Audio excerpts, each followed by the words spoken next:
Assalamualaikum warahmatullahi wabarakatuh. Allahumma sholli ala Sayyidina Muhammad wa ala ali Sayyidina Muhammad. Pemirsa yang dirahmati Allah, marilah kita simak ceramah dari Kiai Haji Abdullah Gimnastiar dengan tema hilang waktu dan pikiran namun tidak mendapatkan apa-apa. Sebelumnya marilah kita perbanyak sholawat minimal 1000 kali sehari, agar hidup kita penuh barokah dan mendapatkan syafaat kelak. Jangan lupa berikan dukungan kepada channel kami dengan memberikan super thanks seikhlasnya. Semoga menjadi amal jariah bagi Anda. Selamat menyaksikan. Apalah artinya berita yang dibaca pagi, siang, malam kalau tidak membuat kita jadi lebih baik?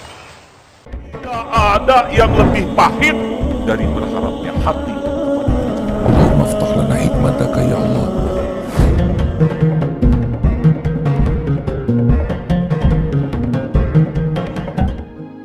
Allahumma inna nas'aluka imanan kamilan wa yaqinan sadiqan wa qalban khashian. Ya Allah, lindungi majelis ini dari niat yang salah, dari ilmu yang salah, dari amal yang salah. Wahai yang maha menatap, Allahumma inna na'udzubika min munkaratil akhlaqi wal a'mali wal ahwa. Kami berlindung kepadamu ya Allah dari akhlak yang buruk, dari amal yang buruk, dan dari nafsu yang buruk. Taqabbal minna ya arhamar rahimin, innaka antas samiul alim. Amin ya rabbal alamin. Hadirin, negeri kita sekarang sedang dididik oleh Allah dengan berita-berita yang sangat menggemparkan dan bertubi-tubi. Siapa yang rugi?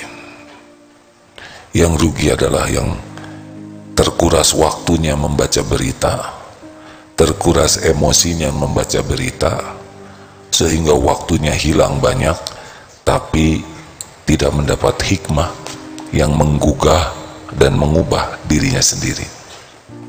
Apalah artinya berita yang dibaca pagi, siang, malam kalau tidak membuat kita jadi lebih baik? Berita-berita yang kita simak makan waktu, makan tenaga, makan pulsa, makan emosi kita, makan pikiran kita. Kalau tidak sampai membawa manfaat, kita yang rugi.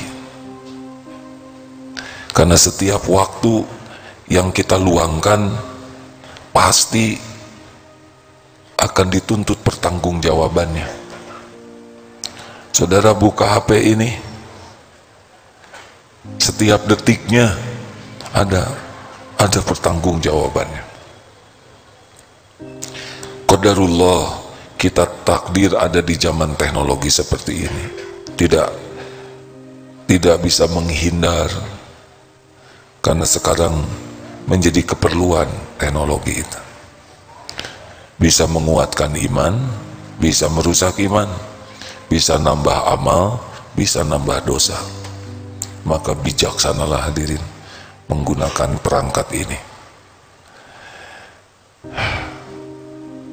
Apa yang penting dari menggunakan waktu? Kita sudah bahas ada 4. A'udzubillahi minasyaitonir rajim. Bismillahirrahmanirrahim. Wal 'asr. Innal insana lafi khusr illa alladhina amanu wa 'amilus shalihat wa tawasaw bil haqq wa tawasaw bis sabr. Harus jadi 4 ini. Melakukan apapun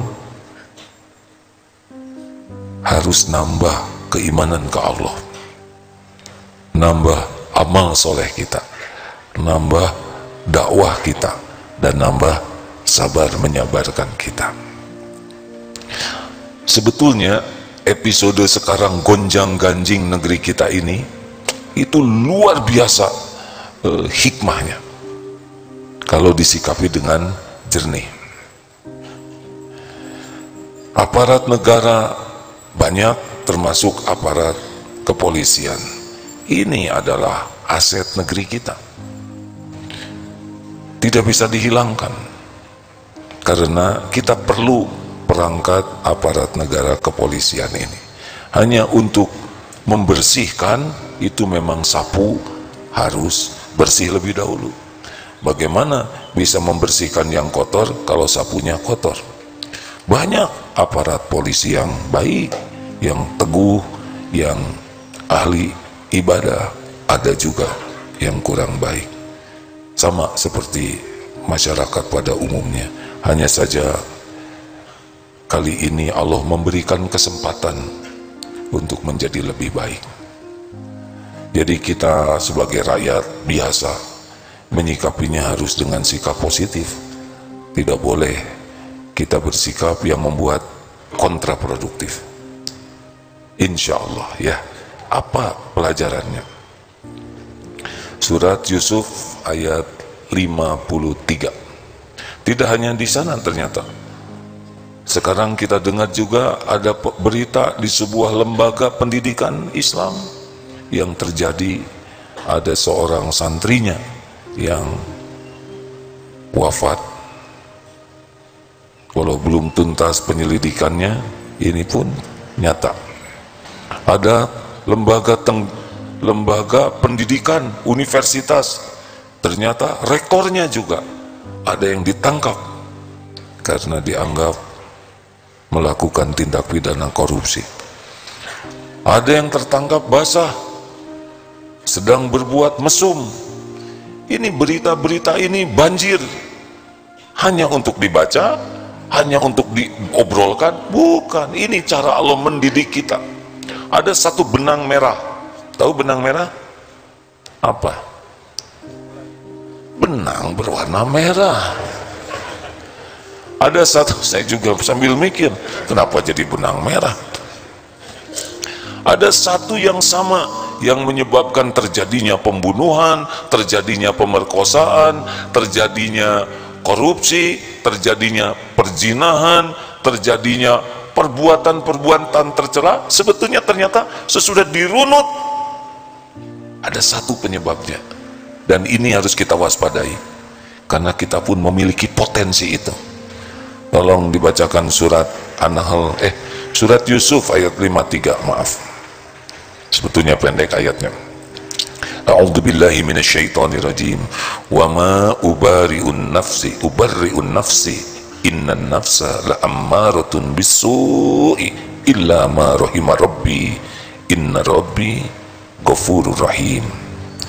Dan aku tidak membebaskan diriku dari wama ubaribu, dan aku tidak membebaskan diriku, nafsuku, karena sesungguhnya nafsu itu selalu menyuruh, nafsu yang Allah rahmati. Banyak sini tafsirnya ya, sesungguhnya Allah maha pengampun lagi maha penyayang. Ini banyak penafsir, diantaranya ini, aku tidak mengklaim diriku suci dan terhindar dari kesalahan. Wa ma ubarri'un nafsi. Sebab secara naluri jiwa manusia, nafsu itu selalu mencondong kepada memuaskan dirinya dengan perbuatan yang tidak disukai Allah. Kecenderungan nafsu itu menganggap indah sesuatu yang buruk, menganggap baik sesuatu yang jelek, menganggap manfaat sesuatu yang merugikan. Itu bawaan nafsu, illa kecuali jiwa nafsu yang dirahmati Allah. Sesungguhnya Allah maha pengampun lagi maha penyayang. Nah, di ujungnya ayat itu seperti itu. Surat ini berkaitan sebetulnya dengan surat Yusuf ya, ketika istrinya seorang penguasa yang menggoda Yusuf. Nah, rekan-rekan sekalian, jadi kita harus waspada bahwa kita ini punya potensi melakukan, karena kita diberi nafsu. Nafsu kalau tidak ada, tidak normal. Yang perlu kita lakukan adalah mengenali nafsu dan mengendalikannya, sehingga apa yang dilakukan dengan nafsu itu hanya yang membawa kebaikan.